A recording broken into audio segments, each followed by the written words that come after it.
오늘 새벽 말씀을 통하여서 하나님께서 에스겔 선지자를 부르셨던 그 시대와 상황이 어떤지에 대하여서 살펴보았습니다.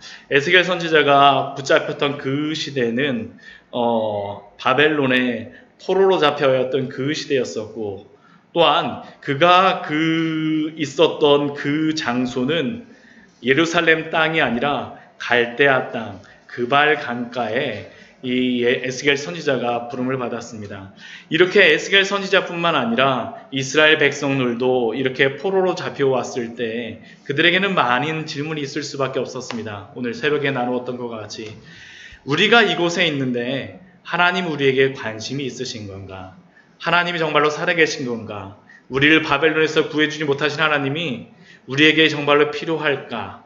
여러 가지 그러한 생각들과 많은 것들이 그에게 있었을 때에, 또한 이스라엘 백성들에게 있었을 때에, 바로 그때에 하나님께서 그발 강가에서 나타나셨습니다. 그리고 오늘 새벽 말씀에서 그 하나님이 임재하셨을 때에 네 그룹들이 이렇게 나타나서 다니는 모습들을 우리가 보았습니다. 오늘 말씀은 15절 말씀서부터 27절까지 28절 말씀, 또한 2장의 그러한 말씀은 하나님이 나타나셔서, 하나님이 신현하셔서 에스겔 선지자를 부르시는 그러한 말씀이 바로 오늘의 말씀입니다. 먼저 오늘 15절 말씀을 보게 되면 앞에서는 내 형상의 내 생명의 형상, 사람과 사자와 또한 소와 독수리의 얼굴을 가진 그러한 그룹의 모습들을 보았었는데, 오늘 15절 이후의 말씀에는 그 바퀴가 나옵니다. 바퀴.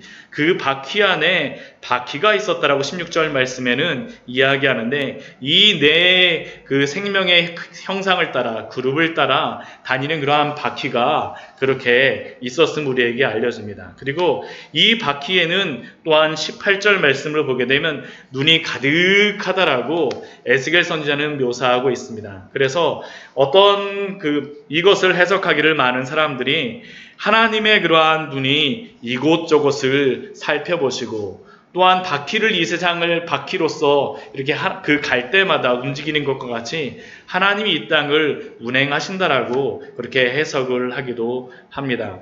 그러나 이 말씀을 통하여서 정확하게 이게 무슨 의미인지는 저희가 사실은 알기는 굉장히 어려운 것 같습니다.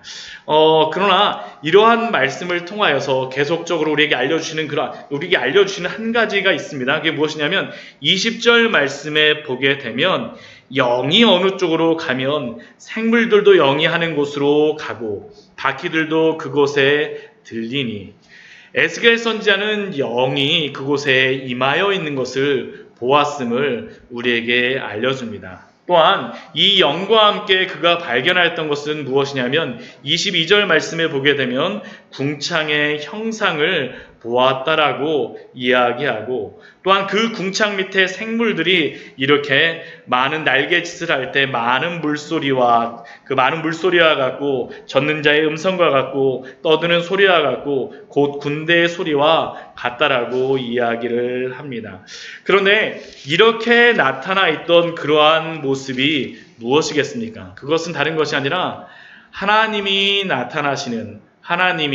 신현하시는 그러한 모습을 우리에게 보여주고 있는 것입니다. 우리 26절 말씀을 보게 되면 그 머리에 아까 그 궁창이 있었다는데, 그 궁창에 무엇이냐 하면 보좌의 형상이 있었다라고 하는데, 그 모양이 남보석과 같고 그 보좌의 형상에 한 형상이 있어 사람의 모습과 같았다라고 말씀하고 있습니다. 이것이 바로 에스겔 선지자가 하나님이 나타나셨을 때, 신현하셨을 때 보았던 그러한 환상이었습니다. 그런데 이 모습은 에스겔 선지자만 보았던 것이 아닙니다.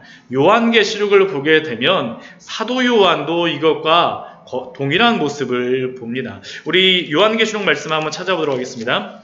요한계시록 4장 말씀을 한번 보도록 하겠습니다. 요한계시록 4장 말씀입니다.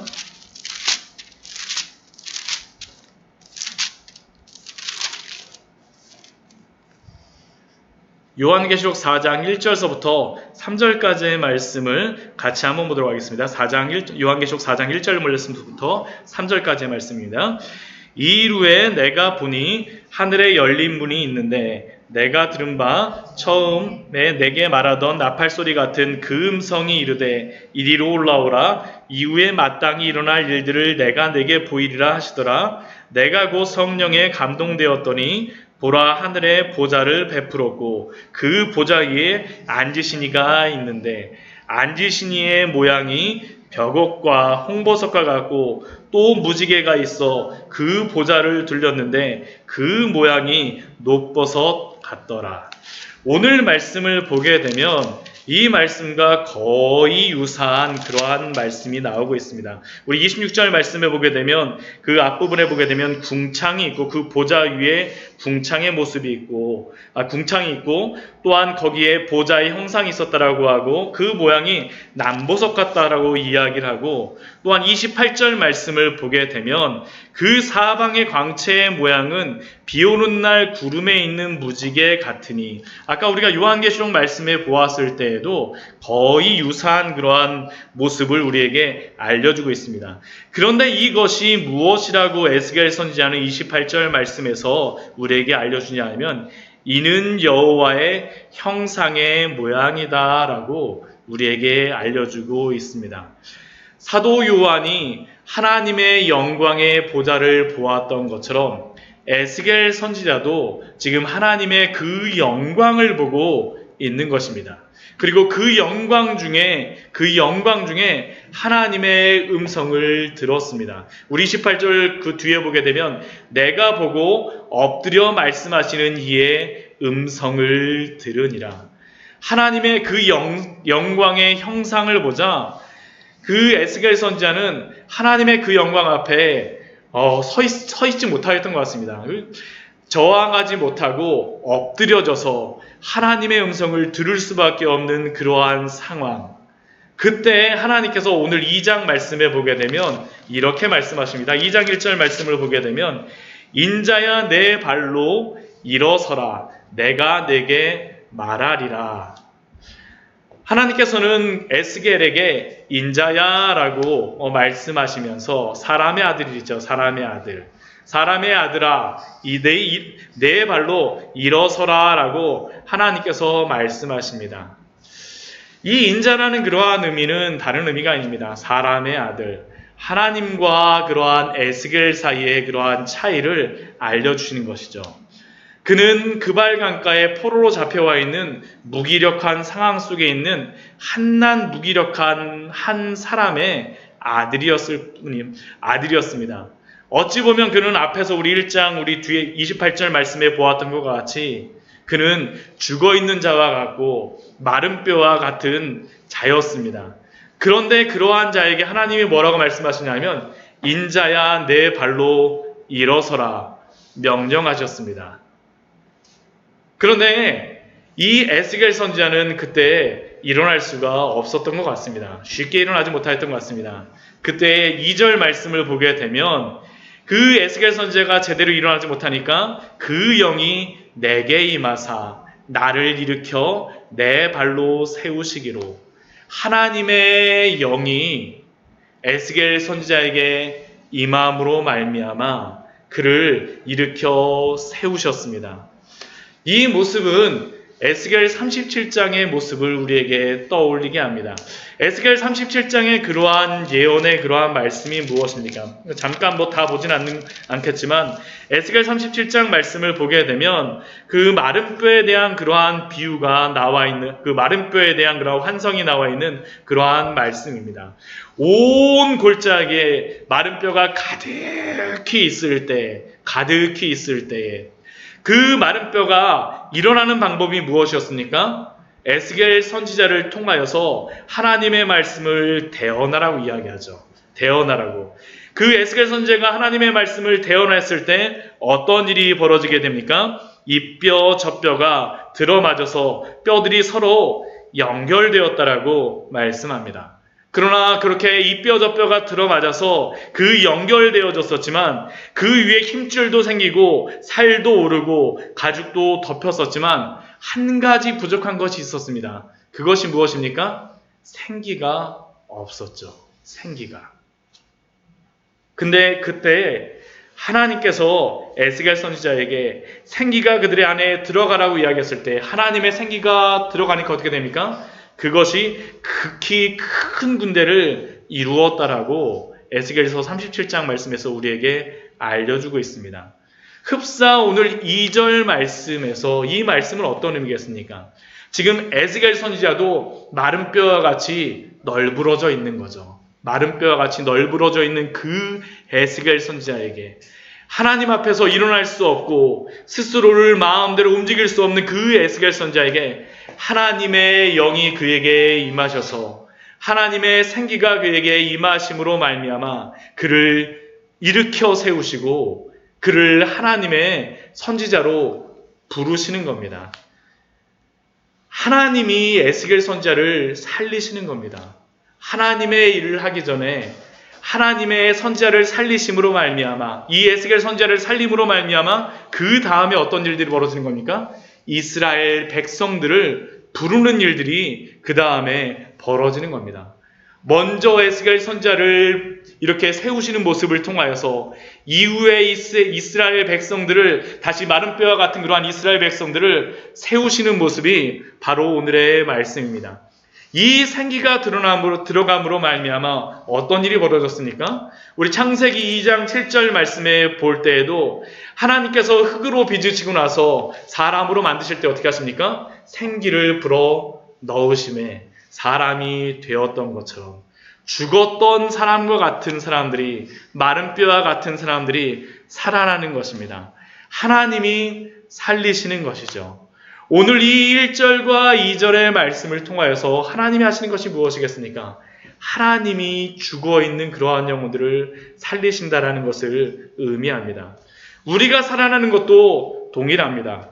허물과 죄로 죽어있던 자들에게 하나님이 성령을 보내심으로 말미암아 보내실 때 우리들도 우리들의 영혼이 살아나게 되는 것이 아닙니까? 지금 에스겔 선지자를 그렇게 하나님께서 부르시는 거죠. 그런데 이렇게 에스겔 선지자를 부르셨을 때 에스겔 선지자에게 사명을 주십니다. 3절 말씀에서 그에게 주시는 그러한 사명이 있죠. 그 사명이 무엇입니까? 이스라엘 자손에게 그를 보낸다라는 겁니다. 이스라엘 자손에게 보낸다라는 겁니다. 2장 3절 말씀을 보게 되면 내가 너를 이스라엘 자손 곧 패역한 백성 나를 배반하는 자에게 보내노라. 그런데 이 에스겔 선지자를 보내고 있는 그 곳이 어떠한 곳입니까? 패역한 백성이 있는 곳이고 하나님을 배반한 자들이 있는 곳입니다. 근데 그들이 누구입니까? 이스라엘 자손입니다. 이스라엘 자손. 이스라엘의 의미가 무엇이었습니까? 하나님과 씨름한다라는 것이죠. 원래는 이들이 세상과 씨름하는 자들이 아니라 하나님과 씨름해야 되는데 진짜 이들은 하나님과 씨름하고 있습니다. 자신들의 죄에 빠져서 하나님과 싸우고 있는 그러한 사람들, 패역하고 배반하고 하는 그러한 사람들, 그들에게 하나님께서는 에스겔 선지자를 보내십니다. 그런데 이 백성들이 가지고 있는 그러한 마음은 어떠한 마음이었을까요?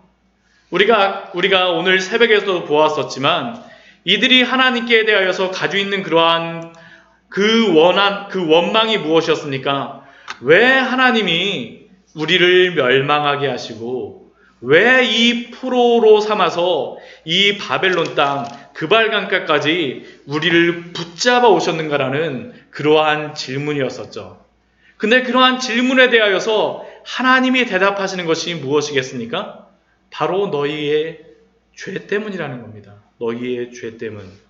그들은 하나님의 백성이라고 생각하였지만 하나님은 그렇게 생각지 않으셨죠. 너희는 패역한 백성이었고 나를 배반한 자였다라는 겁니다. 그들은 그러한 것들을 아마 알고 있었을 것입니다. 우리의 조상들이 범죄하였기 때문에 우리가 오늘 이곳에 왔어. 조상에게 원망하고 왜 그렇게 했을까? 왜 그 왕들이 이렇게 했을까? 왜 우리의 조상들은 하나님께 그 배반하고 패역했을까? 근데 2장 3절 말씀을 보면 무엇이라고 나와 있습니까? 그들과 그 조상들이 지금 바벨론 땅에 와서 있는 그들조차도 하나님 앞에 끊임없이 범죄하고 있다라고 알려주십니다. 그래서 오늘까지 이르렀나니 너희들의 조상들 때문에 우리가 이렇게 하나님에게 버림받았다라고 원망할지 모르겠지만 하나님은 그렇지 않다는 겁니다. 너희들의 죄 때문에, 너희들의 조상의 죄뿐만 아니라 너희들의 죄 때문에 오늘까지 이르렀나니, 이게 바로 이스라엘 백성들의 상황이었습니다. 그런데 이들의 마음, 이들의 얼굴은 어떠한 얼굴입니까? 우리 4절 말씀을 보면 그들의 얼굴을 이렇게 이야기하죠. 이 자손은 얼굴이 뻔뻔하고 마음은 어떻습니까? 마음이 굳은 자니라. 하나님을 향하여서 얼굴이 뻔뻔하고 하나님을 향하여서 마음이 굳은 자입니다. 왜 하나님을 향해서 얼굴이 뻔뻔하고 마음이 굳어 있겠습니까? 내 잘못이 아니라는 겁니다. 내 잘못이. 왜 하나님 이러셨어요? 왜 우리들의 조상의 그러한 잘못 때문에 왜 나를 이러세요? 그런데 하나님께서는 이러한 마음을 가진 자에게 에스겔 선지자를 보내십니다. 불과 얼마 전까지만 해도 죽어있는 자와 같았던 에스겔 선지자, 바벨론 그발강가에서 포로 사이에서 내가 제사장이 되었어야 되는데 왜 내가 여기 있지라고 생각했던 그 에스겔 선지자, 그 에스겔 선지자에게 동일하게 그 마음을 가지고 있는 사람들에게 보낸다라는 것입니다. 보낸다라는 것. 그리고 에스겔 선지자에게 5절 말씀을 보면 이렇게 말씀하십니다. 그들은 패역한 족속이라. 그들이 듣든지 아니 듣든지 그들 가운데 선지자가 있음을 알지니라. 우리 뒤에 말씀을 보아도 또 비슷한 말씀을 말씀하시죠. 우리 7절 말씀을 보아도 그들은 심히 패역한 자라. 그들이 듣든지 아니 듣든지 너는 내 말로 고할지니라. 듣든지 아니 듣든지 그들이 비록 패역한 마음, 그들이 비록 배반하는 마음을 가질지라도 우리 6절 말씀을 보게 되면 그들이 어떠한 사람인지를 이렇게 말씀합니다. 우리 6절 말씀 우리 같이 한번 읽어볼까요? 인자야 너는 비록 가시와 찔레와 함께 있으며 전갈 가운데 거주할지라도 그들을 두려워하지 말고 그들의 말을 두려워하지 말지어다. 그들은 패역한 족속이라도 그 말을 두려워하지 말고 그 얼굴을 무서워하지 말지어다. 에스겔 선지자가 전하러 가는 그 백성들의 마음은 가시와 같은 마음이었었고 찔레와 같은 마음이었습니다. 전갈과 같은 마음이었습니다. 한번 나한테 한번 조금만 해봐라. 내가 너를 찔러줄 거야. 조금만 해봐. 내가 전갈처럼 너를 쏘아버릴 거야. 이게 바로 그 사람들의 마음이었었죠. 그런데 하나님께서는 두려워하지 말고 그들의 말을 두려워하지 말라라고, 그들의 얼굴을 두려워하지 말라라고 에스겔 선지자에게 말씀하십니다. 그리고 뭐라고 말씀하세요? 듣든지 아니 듣든지 너는 내 말로 고할지니라. 에스겔 선지자의 말이 아니라 하나님의 말로 고하라라고 그에게 명령하십니다.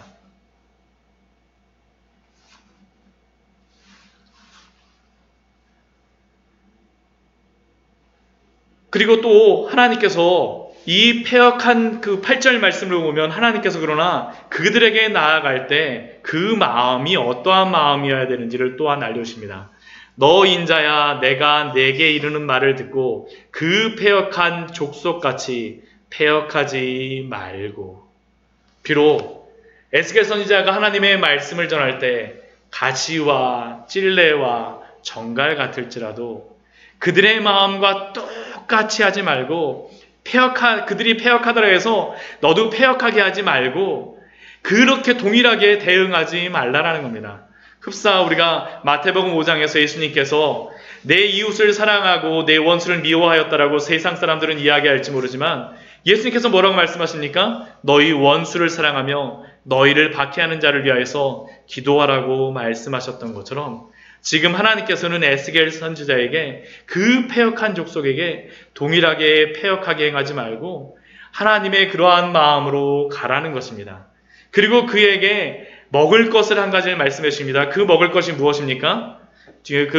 내가 내게 주는 것을 먹으라 하시기로 하고 나서 9절 말씀을 보게 되면 두루마리 책이 있다라고 하고 그 책 안에 애가와 애곡과 재앙의 말이 기록되었더라라고 되어 있는데 이 말은 바로 에스겔 선지자 이제 이후에 나오는 그러한 하나님의 말씀입니다. 즉 하나님의 말씀을 먹고 준비하여서 그 백성 가운데 나아가라는 것이 바로 하나님께서 에스겔 선지자에게 주시는 그러한 말씀입니다. 저는 이 에스겔 선지자의 이 말씀을 보면서 현재 우리나라 민족의 그러한 처해진 상황과 굉장히 오버랩이 많이 된다는 그러한 생각을 했었습니다. 제가 예전에 대학 시절에 하나님께 목사로 소명을 받고 하나님께 부름을 받았을 때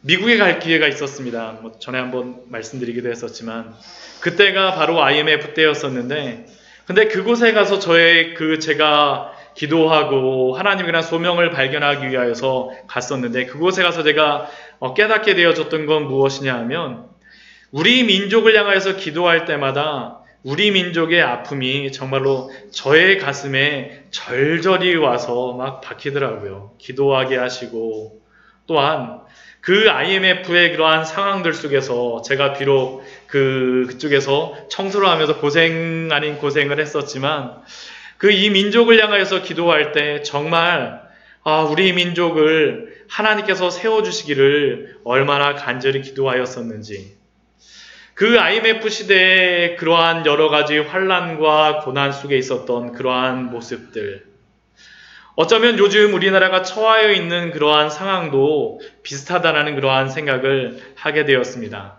물론 일본과의 그러한 경제적인 마찰과 경제가 어렵다라는 이야기를 들으면서 많은 걱정도 되어지지만 그러나 곰곰이 한번 생각을 해보게 되면 우리나라 5,000년 역사상 이렇게 이만큼 우리나라가 경제적으로 부강하고 풍요롭게 살았던 적이 있는가라고 생각을 해보게 되면 그러한 때가 어떤 것 같습니다. 제가 98년도 그때 미국에 간다 그러니까 친구들이 와 하면서 정말 그때는 그렇게 많이 가지를 못했었거든요. 근데 지금은 저희가 해외여행을 간다라든지 많이 이곳저곳에 가는 게 많이 자유롭게 갈 수 있는 그러한 시기가 되어지지 않았습니까?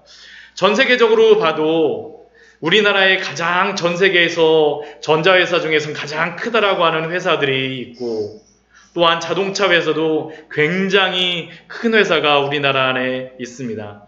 더 이상 우리가 밥 먹는 문제 때문에 삼시세끼의 그러한 문제 때문에 우리가 고민하기보다는 어떠한 그러한 문제보다 우리가 고민하기보다는 무엇이 문제입니까? 상대적인 박탈감 가운데 고민하는 그러한 시대가 되어지지 않습니까? 그러나 제가 이 민족을 이렇게 보고 이러한 여러 가지 상황들을 살펴볼 때 참 안타까운 게 이렇게 풍요롭고 물질적으로는 굉장히 부강한 환경이지만 이 일본과 이러한 관계에 어떠한 국제적인 정세를 넘어가게 되면 우리의 민족이 부강해지고 정말로 그 마음에 있는 풍요로움이 그 마음속에 있는 그러한 근본적인 문제들이 해결이 될까라는 그러한 생각을 해보니까 사실은 그렇지 않다라는 겁니다. 이 민족의 영적인 환경을 보고 이 시대의 영적인 상황을 보게 되면 더할 나위 없이 척박한 그러한 상황 속에 있지 않습니까?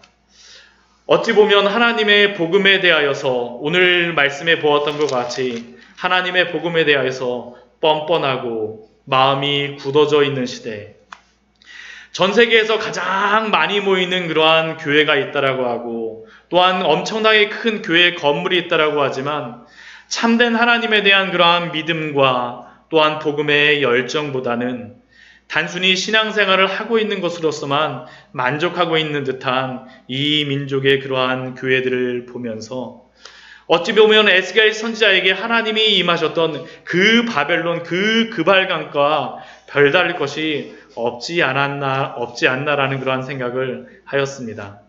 세상의 포로가 되어 살아가고 있는 이 시대, 또한 교회의 모습들, 저는 그러한 의미에서 보자면 하나님이 오늘 말씀 속에서 에스겔 선지자를 불러주시고 또한 에스겔 선지자에게 사명을 주시는데 또한 그를 일으켜 세워주시는데 하나님이 우리에게 몇 명 되지 않는 그러한 것이지만 우리를 이 민족을 위하여서 기도하고 또한 이 시대의 죄악을 보고 내 죄악처럼 나아가라고 말씀하시는 것이 아닌가라는 그러한 생각을 해보았습니다. 하나님이 에스겔 선지자를 부르셨던 때는 바로 포로 되어져서 그 바벨론의 급발강가에 있었던 그러한 시대였습니다. 이 시대도 풍요롭다라고 하지만 이 풍요로움 속에 붙잡혀져서 어떻게 보면 더 풍요로워질까라고 고민하고 있지만 사실은 그 풍요로움에 취하여서 하나님을 모르는 이 시대가 아닙니까?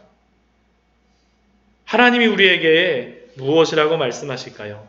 하나님이 에스겔 선지자를 부르신 것과 같이 이 시대를 향하여서 기도하라고, 이 시대를 향하여서 우리에게 외치라고 말씀하시지 않겠습니까? 말씀을 정리하도록 하겠습니다. 바벨론의 포로가 되어 포로 중에 있는 에스겔을 하나님께서는 부르셨습니다. 그리고 그를 일으켜서 선지자로서 그에게 소명을 허락하여 주셨습니다. 우리도 하나님께서 동일하게 부르셨습니다. 에스겔을 하나님의 성령을 보내심으로 말미암아 일으키셨던 것처럼 우리도 하나님의 그 복음을 알게 하시고 하나님을 따르는 그러한 백성으로 불러주셨는데 정말로 이 시대 가운데에서 하나님의 뜻을 분별하며 하나님 앞에 나아가는 그러한 광야의 샘 교회요 또한 성도님들 되시기를 또한 기도합니다. 우리 잠시 같이 기도하도록 하겠습니다.